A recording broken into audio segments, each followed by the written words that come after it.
The narrative commences with a grand celebration, where a young adolescent named Cole scours through a bustling residence in search of his younger sibling, Duckett. A concerned individual divulges that his brother has gone astray, prompting Cole to discover Duckett's self-imposed seclusion within a room. Without hesitation, he forcefully breaches the door and encounters a disheveled Duckett, who is shirtless and muttering to himself. Cole endeavors to escort Duckett back home. However, his vexation intensifies upon observing the multitude of individuals capturing the distressing spectacle on their mobile devices, compelling him to implore them to desist. Unexpectedly, and to the consternation of the other attendees, Duckett, in a sudden act, proceeds to stab Cole. Subsequently, he ventures outdoors and proceeds to inflict a wound upon his own eye. The subsequent scene introduces Mia, a 17-year-old high school pupil enduring the arduous struggle of the 2-year anniversary of her mother's demise. Mia holds the belief that her mother's passing was the result of an accidental drug overdose and harbors resentment towards her father, Max. Consequently, their communication has been limited since the aforementioned incident. Later in the day, Mia embarks on a journey to retrieve Riley from his friend's residence. Riley is the younger brother of her closest friend, Jade. Following her mother's demise, Mia has found solace in residing at Jade's domicile, as it is the sole source of solace and optimism during her profound moments of desolation. Serendipitously, Mia and Jade stumble upon a social media-invited party hosted by teenagers Haley and Joss. It is rumored that they are experimenting with unsettling and sinister activities involving the attendees of the gathering. Nevertheless, Jade, Mia's closest friend, believes it to be a mere facade. Eager to witness it firsthand, Mia herself yearns to attend. Consequently, Jade agrees to join solely because her boyfriend, Daniel, will also be present. Accompanied by her younger brother, Riley, the trio clandestinely sneaks out and makes their way to the event. Finally arriving at the gathering, Jade and Mia unexpectedly encounter Daniel, Jade's boyfriend, who also happens to be Mia's former flame. Despite their past romantic involvement, they have managed to maintain a friendship. Subsequently, Haley and Joss proceed to introduce them to a popular game known as Talk to Me.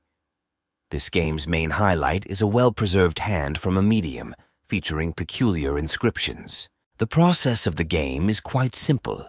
First, one must grasp the preserved hand, ignite a candle, and utter the phrase, "Talk to me."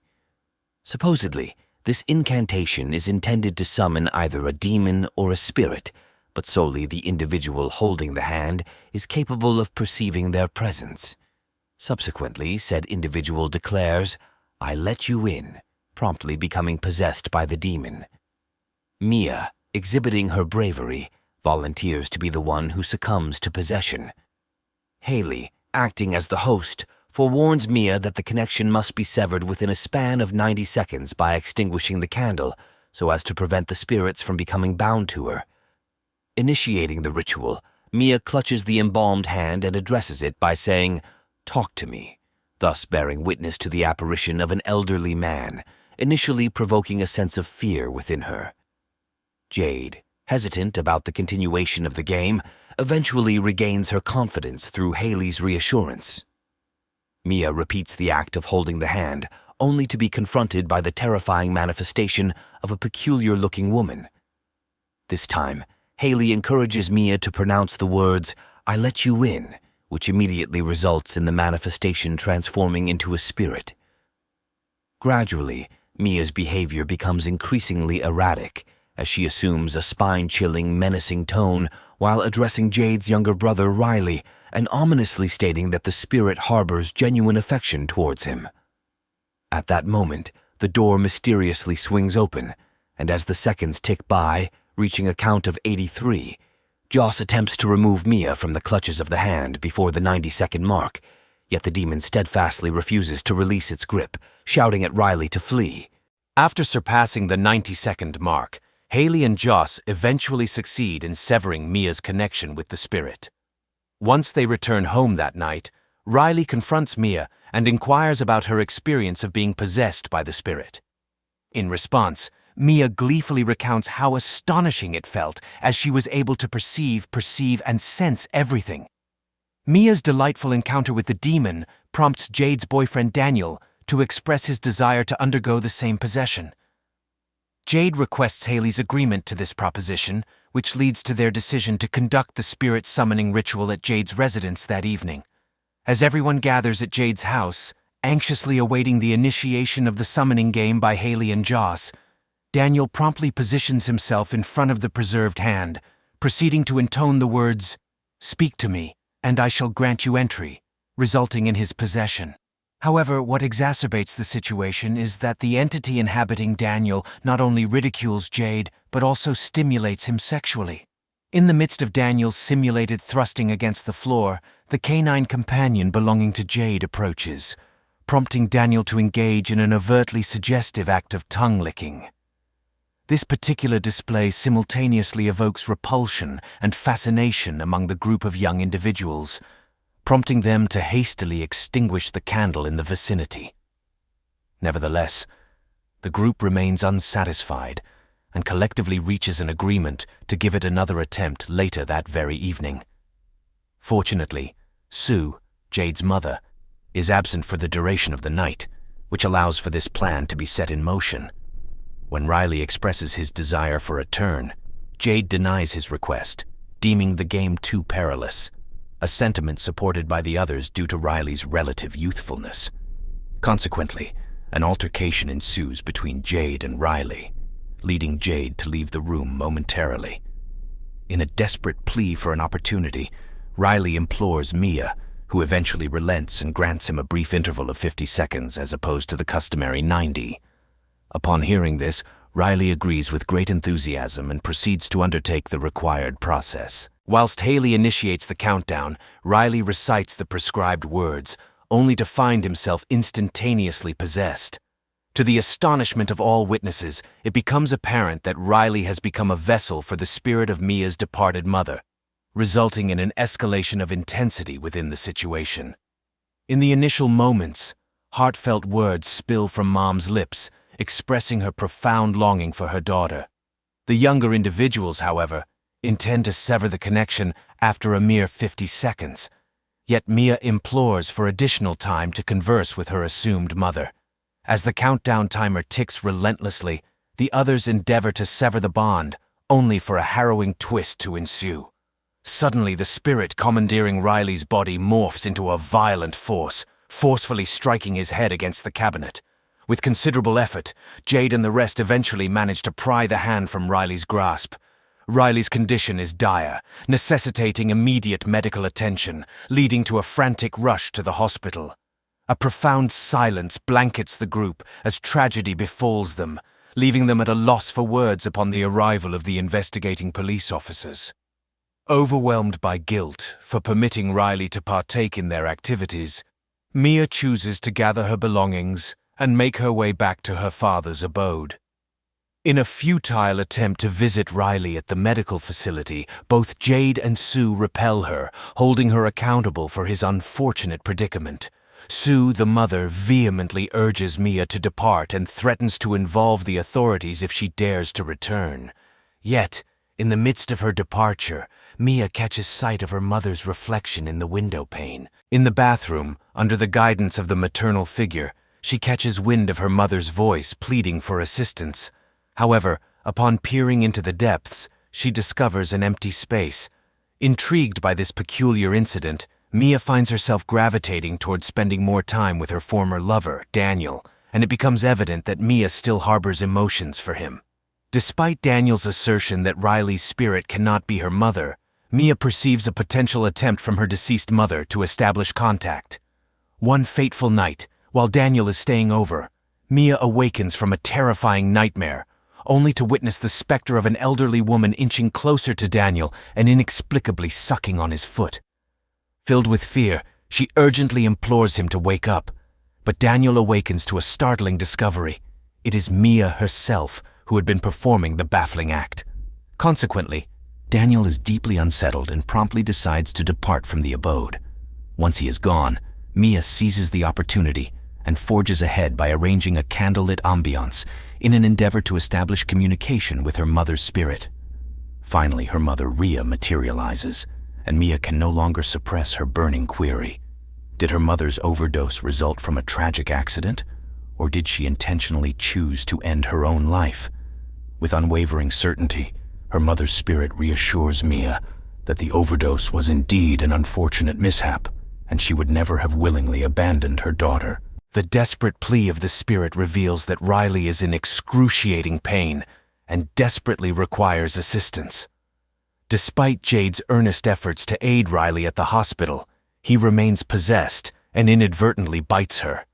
Subsequently, he collapses onto the bathroom floor, repeatedly striking his head against the wall. The malevolent demon residing within him seeks to inflict harm, yet the doctor providentially intervenes, managing to gain control of the situation. Transitioning to the subsequent scene, Mia aligns herself with Daniel, Haley, and Joss, embarking on a mission to locate Cole, the very first individual we encountered in the initial scene. We acquire knowledge that Joss attains the mystical hand from Duckett, the individual who took his own life at the outset. Arriving face to face with Cole, Joss becomes the subject of blame for incessantly including Duckett, his deceased brother, in the diabolical game. Cole proceeds to assert that the longer the spirits remain within Riley, the more feeble they become, thus emphasizing the waiting strategy as their most viable course of action. Fearing that time is rapidly dwindling for Riley, Mia formulates a plan, compelling Riley to complete the game under the presumption that they neglected to extinguish the candle during his possession. Consequently, she ventures to the hospital in an endeavor to incite the spirits to repossess Riley in hopes of locating a means to restore him. Sadly, this endeavor proves fruitless. Subsequently, Mia resolves to enter the realm of spirits in order to rescue Riley's soul, strongly believing that it is being held captive by these ethereal entities. Suddenly, within a vision, she encounters the apparition of a young girl, imploring her to guide Mia toward Riley. In limbo, the girl discloses that Riley is being tormented by numerous violent spirits. She then declares her willingness to allow Mia inside. After regaining consciousness, she informs her friends that the spirits will persist in harming Riley. Upon Mia's return home, Max, her father, approaches her and expresses his desire to unveil the truth regarding her mother's demise. He apologizes for the delayed revelation and presents Rhea's suicide note, affirming that her death was not accidental. Devastated and tearful in her room, Mia catches sight of Rhea's spirit. As her father vigorously pounds on her door, the mother asserts that Max fabricated the note as a falsehood and alleges that the spirit is imitating him, despite his presence in the adjacent room. Rhea further insists that only by sacrificing the boy can Riley be saved. At this point, the spirit impersonating Max enters the chamber and violently assaults Mia. The real Max, hearing the commotion from the neighboring room, discovers that Mia's door is locked, prompting him to forcefully break it down in order to check on her. Just as Mia lunges at the spirit attacking her with a stab, she accidentally ends up puncturing her biological father's neck with scissors. Subsequently, Mia contacts Jade and persuades her to come over to her house, implying that she knows what needs to be done. However, unbeknownst to Jade, Mia deceives her into leaving the hospital, while she herself heads there to see Riley. Unexpectedly, Jade's mother, Sue, appears and apologizes for her previous remarks. Sue reassures Mia, emphasizing that she was never at fault for what happened to Riley, and grants her a moment alone with him. Under the overwhelming influence of the demonic entities, Mia is now firmly convinced that the only solution to save Riley is by taking his life, firmly believing that it will put an end to his suffering. Hence, she endeavors to execute her plan of killing Riley using the very same pair of scissors. However, she finds herself unable to gather the strength to carry out this task. Meanwhile, Jade, who comes to Mia's location, finds herself unable to locate her, but instead stumbles upon her father, who is in a critical condition. Instantly, Jade contacts emergency services and notifies her mother, cautioning her about the threat Mia poses to Riley. Acting swiftly, Sue rushes to Riley's hospital chamber only to discover that her son and Mia are no longer present. Observing Mia pushing Riley in a wheelchair from a distance, Jade promptly pursues them. As they approach a bustling highway, Mia makes the decision to wheel the boy to a vantage point with the intention of putting an end to his suffering. Enveloped in her hallucination, she perceives him as an aged, decaying spirit. The spirit of Rhea beseeches Mia to push Riley into oncoming traffic, discreetly whispering words of pride and affirmation about her purpose. Consequently, she relinquishes her grip on the wheelchair, causing an approaching vehicle to collide with an obstruction on the road. Subsequently, we witness Mia lying in the midst of the road, bearing the injuries akin to someone who has been struck by a car. Having regained consciousness on the street, Mia catches sight of Jade attending to Riley near the roadside. Suddenly, she finds herself in the hospital, yet the surroundings appear strange and unfamiliar. To her surprise, Riley seems to have fully recovered and is leaving with Jade and Sue. Max, too, seems to have overcome his injuries. However, as Mia attempts to trail behind them, her desperate pleas for them not to abandon her go unheard. Helplessly, she watches as everyone departs, leaving her behind in utter solitude. Subsequently, Mia finds herself engulfed in pitch-black emptiness. Unexpectedly, she discerns a faint glimmer of light, arousing her curiosity. Drawn towards it, she discovers a candle alongside an outstretched hand. In an impulsive reaction, she reaches out and grasps the hand, and then an extraordinary occurrence transpires. She is instantaneously transported to an entirely different locale, a lively party. The person holding her hand gazes at her in astonishment before uttering, "I let you in." This indicates that Mia has become a participant in the hand game, albeit now as a spirit given that she is deceased. Thank you for watching, and I look forward to seeing you in the next video.